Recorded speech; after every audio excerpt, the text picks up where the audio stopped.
agradeço por essa oportunidade de convidar nessa noite. Já estava sentado, não sabia que ia ser aquele ministro nessa noite, estava comigo na laboratório. A entrevista que eu fiz foi esse convite. Obrigado ao livro de nota da Politécnica, da Vaca. E a casa do Senhor é um canal de Deus para pregar a tua palavra. Eu tenho uma mensagem de Deus para o coração da igreja.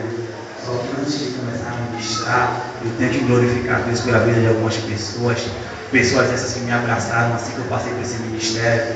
Para quem não sabe, eu congregava ali na Batista do Alvoredo. Há 2 meses atrás comecei com o pastor Paulo, ele me abraçou, me aceitou. Passei para aqui para a Assembleia de Deus, fui aceito pela igreja. E esse grupo, abençoado pelo Nano Celeste, me abraçou. Algumas pessoas em especiais, jovem Juliana Sampaio, Juliana Cruz, algumas jovens que abraçaram a Bárbara, enfim, a toda essa igreja que eu passei a amar.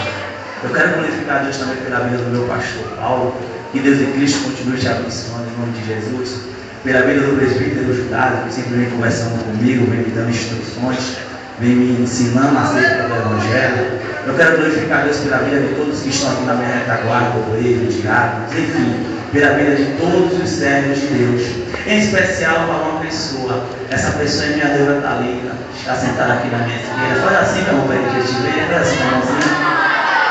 Aqui está a minha noiva Thalita. Em breve o pastor Paulo vai estar celebrando aqui o meu casamento. Tem uma música de Bruna Carla que ela diz mais ou menos assim: ontem namorada noiva e agora minha mulher. Eu ainda não posso cantar dessa forma, mas eu posso profetizar dizendo que ontem ela foi minha namorada, hoje é minha noiva e em breve será a minha mulher.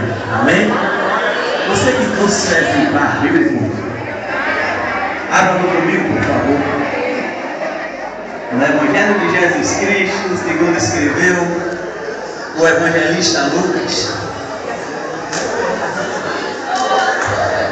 Deus em Cristo continua abençoando o jovem Lucas, jovem Érica, jovem Josinha, enfim, Deus abençoe a todos, minha tia Eliana, enfim, todos os servos de Deus, jovem João, enfim. Evangelho de Jesus Cristo, segundo escreveu o evangelista Lucas, capítulo de número 19.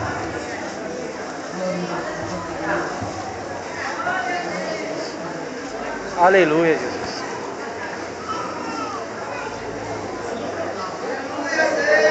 Capítulo 19, versículo do número 7. Quem achou, diga amém. Amém. Diz assim a palavra do Senhor. Capítulo 19, versículo 7. Todos os que viram isto murmuravam, dizendo que ele se hospedara com um homem pecador. Entre mentes, Zaqueu se levantou e disse ao Senhor: Senhor, resolvo dar aos pobres metade dos meus bens. E, se alguma coisa tenho defraudado alguém, restituo 4 vezes mais. Versículo de número 9. Então Jesus lhe disse: hoje teve salvação nesta casa, pois este também é o filho de Abraão. Porque o Filho do Homem, ele veio buscar e salvar o que se havia perdido. Amém? Amém. Evangelho de Jesus Cristo, segundo escreveu o evangelista Lucas, para mim um dos homens mais privilegiados da Bíblia, porque diferente de Mateus e João que que andou com Cristo, esteve com Cristo, foi instruído por Cristo, Lucas ele não andou com Jesus, não viu Jesus e não foi instruído por Jesus, instruído por Paulo. Lucas começa a escrever histórias maravilhosas e no capítulo de número 19 do Evangelho que leva o seu nome, Lucas ele começa a escrever essa história que fala acerca da vida de Zaqueu. A Bíblia diz que Jesus estava na Galileia e, como era de costume, a multidão estava à sua volta. Por quê? Porque onde Jesus estava, a multidão estava com ele. A Bíblia diz que se aproximou dele algumas criancinhas. Quando essas criancinhas se aproximaram dele, a Bíblia diz que os seus discípulos repreenderam essas criancinhas. Jesus se levantou e disse: deixai-vos as criancinhas em paz, vinde a mim todas elas, porque da tais é o reino de Deus. Qualquer um que quer entrar no reino de Deus, ele tem que ter um coração de uma criança. E como assim, pregador, um coração de uma criança? Eu tenho que agir como uma criança? Não, tem que ter um coração de uma criança. Um coração que não tem maldade, um coração que perdoa, um coração que tem misericórdia, um coração bondoso. Qualquer um que quer entrar no reino de Deus tem que ter um coração de uma criança. A Bíblia diz que após Jesus instruir as criancinhas, Jesus estava continuando a sua trajetória na Galileia. A Bíblia diz que se aproximou dele um dos principais, que era um jovem muito rico. Esse jovem se aproximou de Jesus e fez uma das perguntas mais sensacionais que um ser humano podia fazer a Jesus. Esse jovem se aproximou de Jesus e fez uma das perguntas mais sensacionais naquela época e nos dias de hoje que um ser humano podia fazer a Jesus. A Bíblia diz que ele chega até Jesus e diz: mestre, o que devo fazer para herdar a vida eterna? Jesus pode olhar para ele e diz: quer ser salvo? Cumpra os meus mandamentos. Não roubarás, não adulterarás, não dirás falso testemunho, honrai teu pai e a tua mãe, amai o próximo como a ti mesmo. A Bíblia diz que ele olha para Jesus e diz: mas mestre, tudo isso eu tenho feito desde a minha mocidade.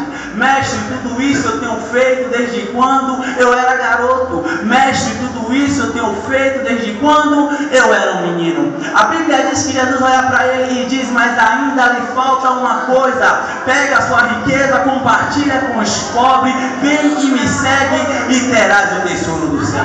Só que a minha Bíblia diz que aquele jovem se retira muito triste, porque ele era um jovem muito rico e por ele ter um amor muito grande ao dinheiro, ele achava que o dinheiro podia cumprir todas as suas necessidades. Jesus deu uma oportunidade dele de abrir a mão da riqueza e seguir ele para entrar no reino de Deus, só que ele acabou desperdiçando essa oportunidade. E no versículo abaixo o próprio Jesus diz: quão dificilmente o rico entra lá no reino de Deus. É mais fácil um camelo passar pelo fundo de uma agulha do que o rico entrar no reino de Deus.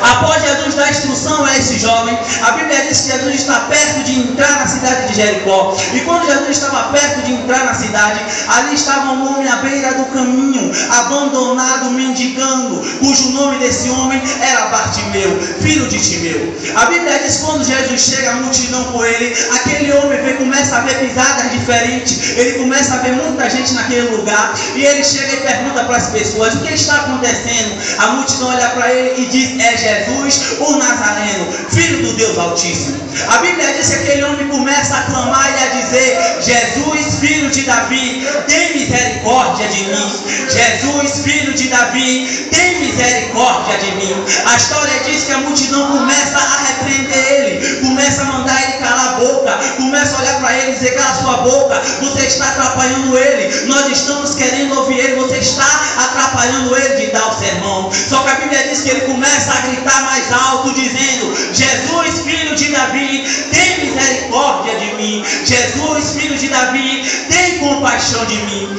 A história diz que Jesus vai até ele e diz: o que queres que eu te faça? Ele olha para Jesus e diz: que eu veja. Jesus olha para ele e diz: vê, a tua fé te salvou. Vai em paz. Após Jesus fazer esse último milagre antes de entrar na cidade de Jericó, a Bíblia diz agora que Jesus entra na cidade de Jericó. E tendo Jesus entrado na cidade de Jericó, ele ia passando a cidade, e eis que havia ali um homem chamado Zaqueu, ao qual era rico e chefe dos publicanos.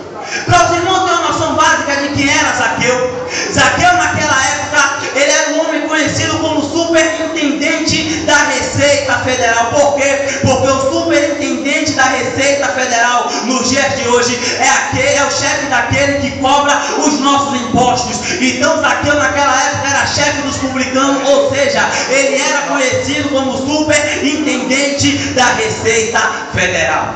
Só que esse doutor Zaqueu, ele não era um cara muito bem visto pelo povo judeu. Por quê? Porque Zaqueu cobrava impostos dos judeus e levava para os romanos. Por isso, o povo judeu não gostava nem um pouco, mas nem um pouco da cara do Zaqueu. Não só porque cobrava impostos, mas também porque levava para os romanos. E aqui, queridos, no versículo 3 em diante, nós temos uma história linda, onde nós podemos tomar lições e proveitos em várias áreas e em vários aspectos da nossa vida. A Bíblia diz assim no versículo 3: procurava Zaqueu ver quem era Jesus. Aqui eu já extraio alguma coisa. Só procura quem precisa, só procura quem acredita, só procura quem necessita, só procura quem crê que Jesus pode entrar na situação, mudar a história e glorificar o nome dele nessa área.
conhecer Jesus. O primeiro obstáculo de ordem pessoal, o tamanho.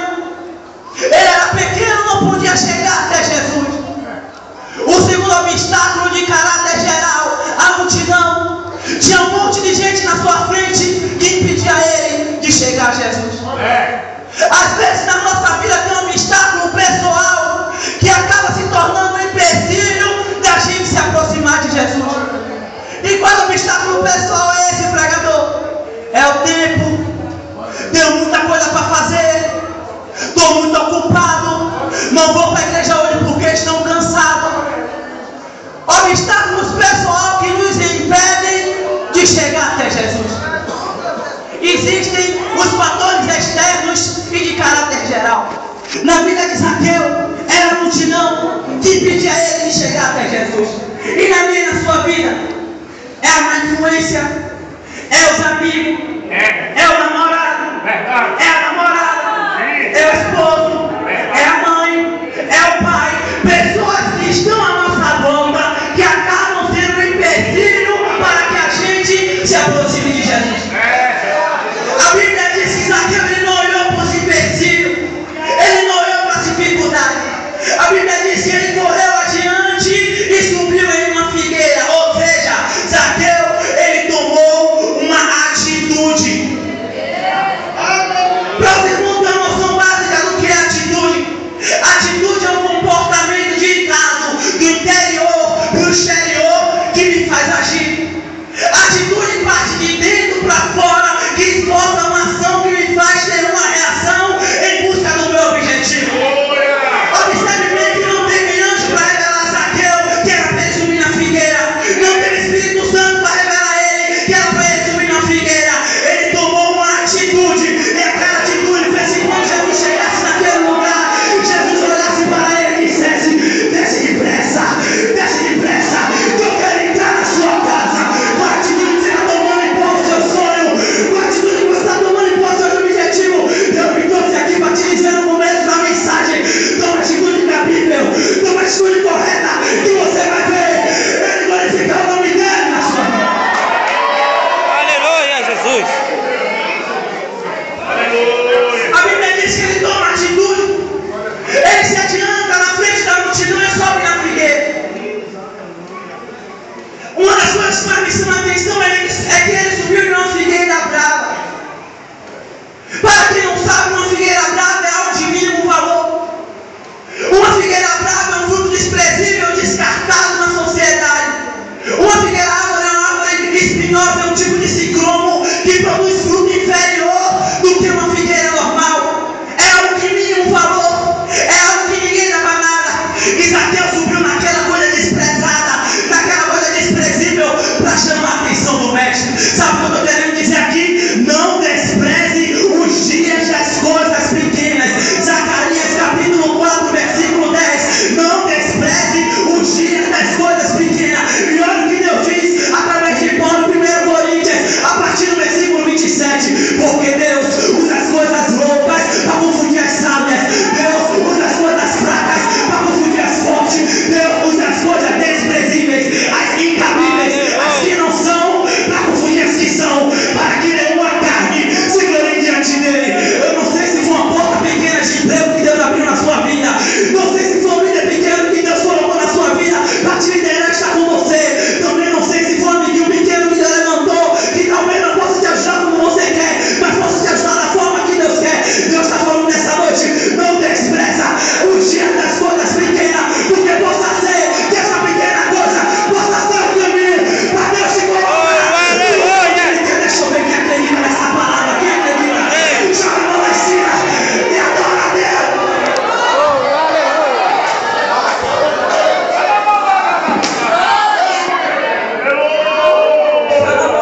Aquele pastor inventando lá para papai.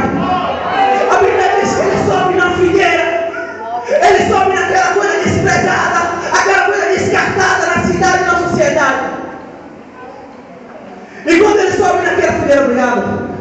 E quando ele sobe naquela figueira, a Bíblia diz que tendo Jesus chegado naquele lugar, olhou para cima, ouviu e disse: Zaqueu, desce depressa, porque hoje me convém pousar na tua casa. Só o pastor Zaqueu deu o primeiro contato com Jesus.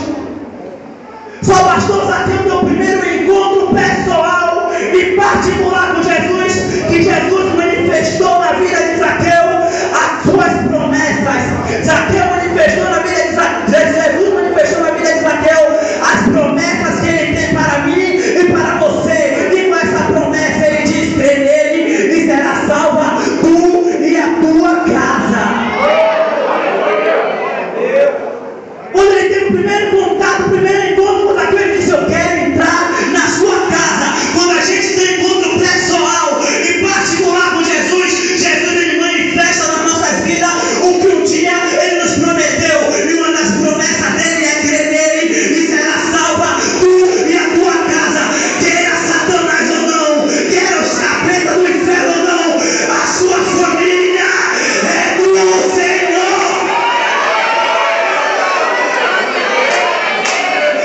A sua família é bênção do Senhor. Aí você pode dizer: mas pregador, cada dia vai que mal pior. Meu marido não me xingava, eu abri campanha, abri jejum, fiz e aconteci, e agora ele está começando a me xingar e está piorando cada dia mais. Mas Deus me trouxe aqui para renovar sua fé e para te dizer: continua acreditando, porque a sua família é dele. E quando as coisas é de Deus, o maligno não toca. Quem acredita, faz barulho. Aleluia, Jesus. A Bíblia diz que após Jesus dizer que entrar na casa de Zaqueu, acontece agora o versículo que nós fazemos menção nessa noite, que foi o versículo número 7. A Bíblia diz que quando Jesus manifesta sobre a vida de Zaqueu os seus projetos e os seus propósitos, a multidão se levanta contra a vida de Zaqueu. A Bíblia diz que a multidão se levanta e diz: mas Jesus, como é que você vai entrar na casa desse ladrão, desse publicano pecador? Porque Zaqueu, ele só não cobrava imposto, ele voltava para quebrar, ele tomava de mão grande. A multidão se levanta e diz: mas Jesus, você vai entrar na casa de um ladrão, mas Jesus, você vai entrar na casa desse publicano pecador, mas Jesus, você vai entrar na casa desse homem bandido, você vai entrar na casa desse elemento. Sabe qual é o conceito da multidão, querido? O conceito da multidão é que ele não acredita nos meus projetos e nos seus projetos. O conceito da multidão às vezes é assim: Deus levanta o passo aqui, chega até você e diz que você vai ser um grande pregador que vai te soprar. Quando você tem a oportunidade de pregar, você vem todo se tremendo, não consegue falar nada. A multidão lá atrás olha para você e diz: esse aí, que pregador você vai ser? Desista, você não prega nada. O conceito da multidão é tentar frustrar o seu sonho. O conceito da multidão é quando uma jovem de Deus recebe a promessa de ser uma grande levita, que Deus vai soprar, vai glorificar o nome dele na vida da pessoa. Quando você vê ela se tremendo, começa a louvar, não sai nada, não tem unção, não tem nada. O conceito da multidão é você dizer: desista, você não é levita, desista desse seu chamado. O conceito da multidão é tentar frustrar o meu sonho. O conceito da multidão é que ela não acredita em você. O conceito da multidão é que ela não olha as suas qualidades, ela só vê os seus defeitos. Você é um homem cheio de qualidade, é um homem cheio de coisas boas, mas basta você errar uma vez, porque o ser humano é falho. Começa a te apontar, começa a falar mal de você, começa a te defamar, começa a colocar seu nome no Facebook e na internet. O conceito da multidão é não acreditar nos projetos que Deus tem na sua vida e na sua família. O conceito da multidão é olhar para você e dizer assim: ó, vai lá, mané, vai lá, palhaço, dá dinheiro ao pastor da igreja, vai lá, imbecil, dá dinheiro ao pastor. Mas a multidão, ela não consegue ver de outra hora. Nós estávamos no mundo gastando dinheiro com bebida, com droga, com devassidão, e hoje nós somos libertos pelo poder do Evangelho. E todo o dinheiro que a gente gasta é para a obra de Deus, é para a honra e glória de nosso Senhor Jesus. Deixa eu ver, deixa eu ver. Chama quem for que faça me engana lá pra que faça me engana. Chega bem que faça me engana. Chama como lá que faça. Deus levantou no teu fofoqueiro. Chama que vem lá que faça me engana. Deus levantou aqui na frente da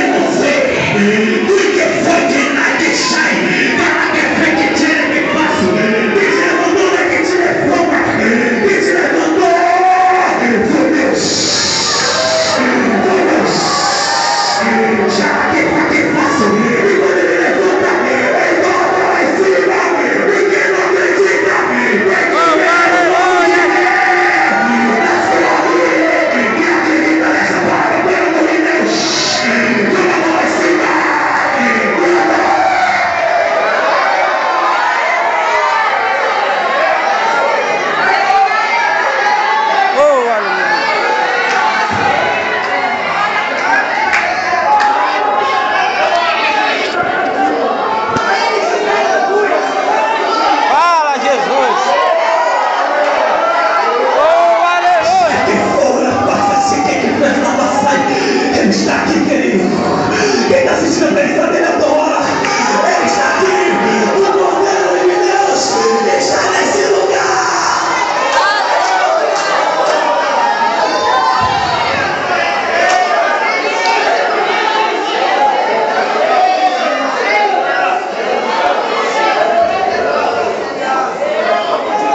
Fala, Jesus querido. Fala. Quem era ele, quem era você? Quem era ele, quem era você? E olha o que você é hoje, o que eu sou hoje. Olha para esse cliente mais lindo que está do seu lado do espelho assim. Você é a joia mais linda do Pai. Eu acho que ele não entendeu. Repete mais uma vez. Você é a joia mais linda do Pai. Ô, Jesus.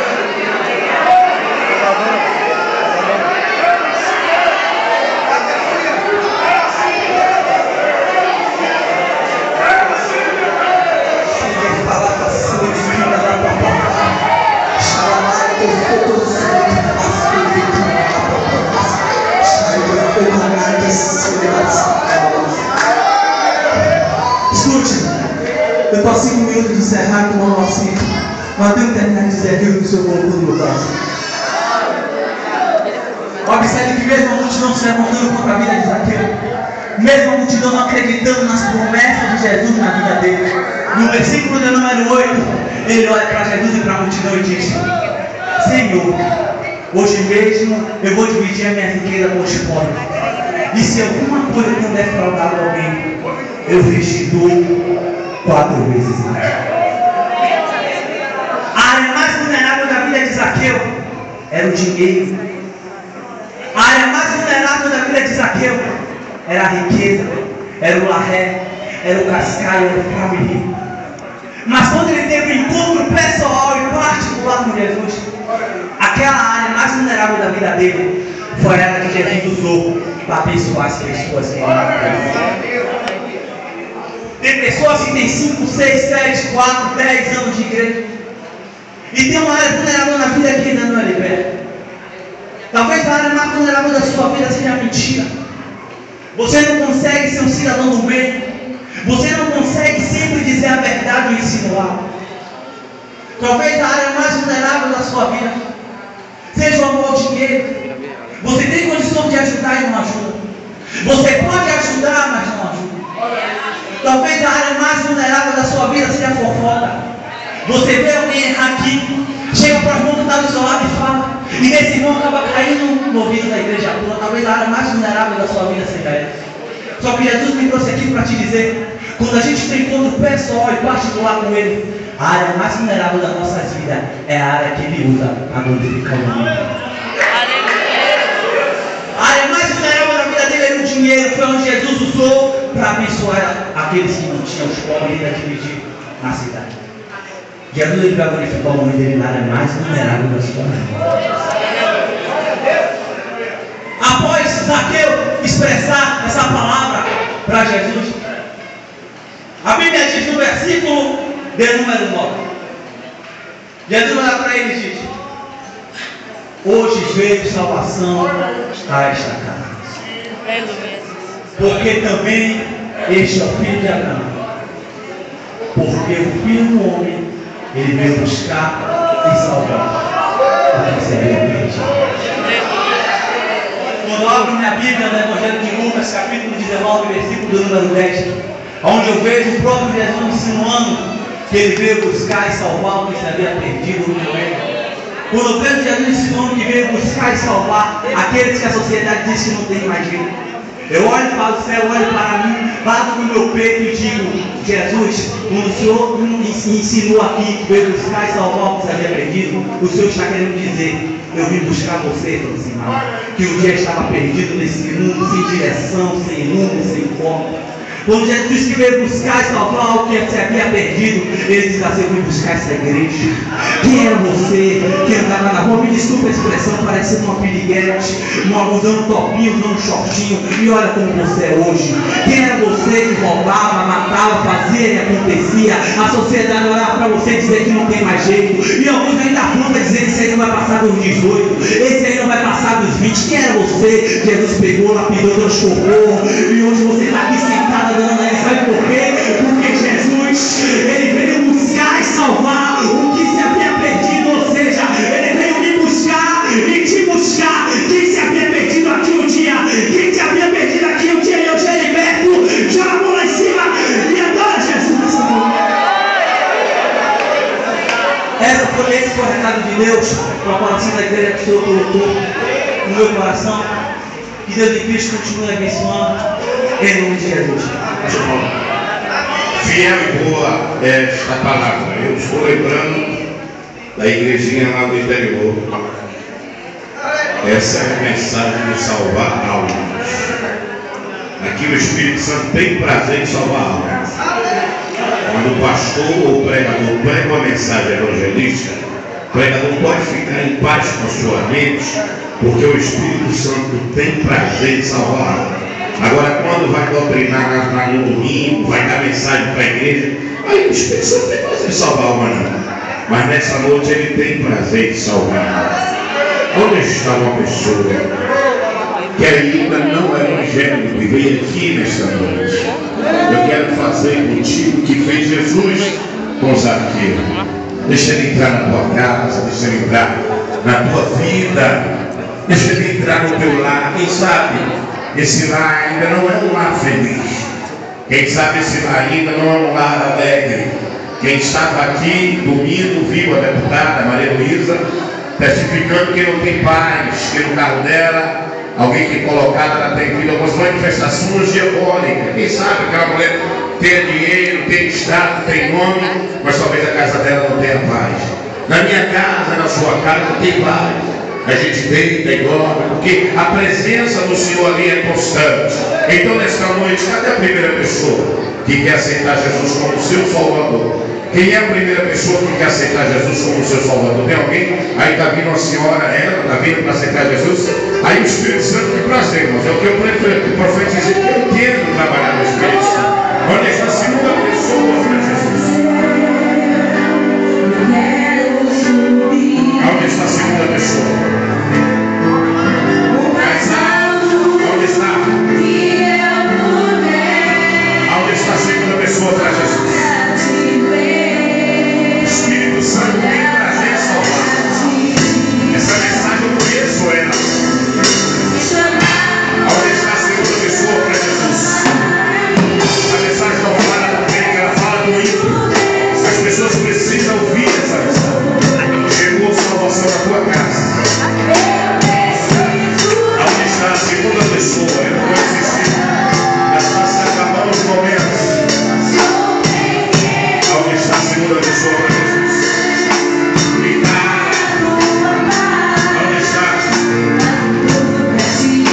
Cadê a igreja? Eu não gosto de violão. Entra na minha cara. Vamos lá, igreja. Entra na minha casa. Entra na minha vida. Mexe com minhas culturas. Onde está a segunda pessoa? Jesus te chama.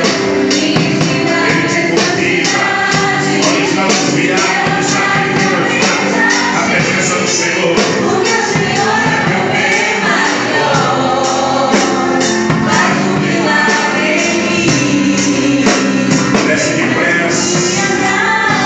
Hoje como vem gozar em tua casa, com salvação da sua família. Sara todas as feridas, ensina a santidade, quero mais somente a ti, porque o Senhor é meu bem maior. Faz um milagre em mim. Amém. Não tem a segunda pessoa. Vamos agora levantar as nossas mãos em direção a essa senhora. Em nome de Jesus, a igreja fique de pé mais uma vez. Hoje Jesus entra na tua casa. Essa mensagem é uma mensagem que não há ser humano que aguente uma mensagem dessa. Porque Deus se alegra com esse tipo de mensagem evangelística. Quando eu era itinerante, a minha preocupação não era a doutrina da igreja, porque quem doutrina a igreja é o pastor. A minha preocupação era com aulas. E quando o pregador ganha aulas, o pastor convida ele 100 vezes mais. Quando ele não ganha aula, o pastor diz: daqui para frente vai-te embora. Você não vai dar certo essa parceria, porque quem doutrina a igreja é